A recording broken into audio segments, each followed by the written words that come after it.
మహారాష్ట్ర సీఎంగా దేవేంద్ర ఫడ్నవీస్ కు line clear అయినట్టు తెలుస్తోంది. దీనిపై రేపట్లోగా క్లారిటీ వచ్చే అవకాశం ఉంది. బీజేపీ హైకమాండ్ తో మాట్లాడేందుకు ఫడ్నవీస్ ఢిల్లీ బయలుదేరారు.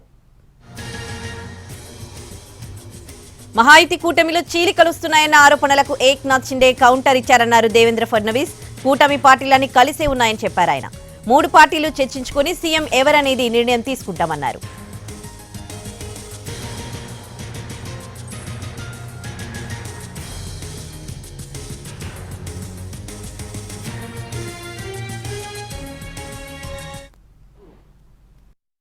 हमारी महायुति में कभी भी कोई एक दूसरे के प्रति अलग मत ये रहा नहीं है।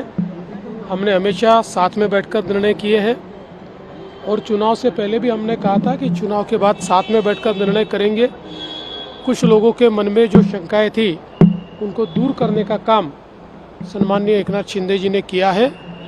जल्द ही हम हमारे नेताओं के साथ बैठेंगे और उचित निर्णय करेंगे। कब तक सरकार बन जाएगी? कि हमारी महायुति में कभी भी कोई एक दूसरे के प्रति अलग मत ये रहा नहीं है।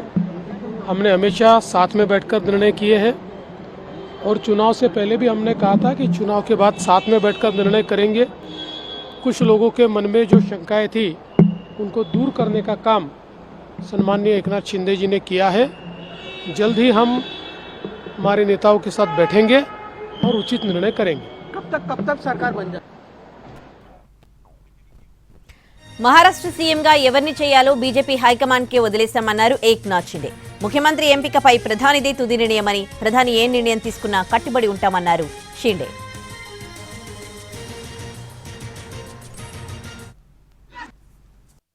सरकार बनवताना तुम्हाला निर्णय घेताना कुठलं काही असं अडचणीचं आहे किंवा अडचण आहे माझ्यामुळे किंवा आणखी कुणामुळे हे कधी मनात आणू नका. तुम्ही आम्हाला मदत केलेली आहे. तुम्ही आम्हाला 2.5 वर्ष संधी दिली या ठिकाणी या राज्याचा विकास करण्यासाठी, या राज्यामध्ये उद्योगधंदे आणण्यासाठी, सगळं करण्यासाठी. त्यामुळे तुम्ही निर्णय घ्या.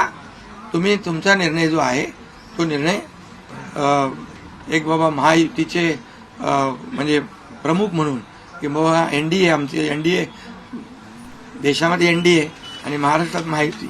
त्यामुळे तुम्ही घेतलेला निर्णय हा जसा भारतीय जनता पक्षासाठी असा जसा अंतिम असतो तसा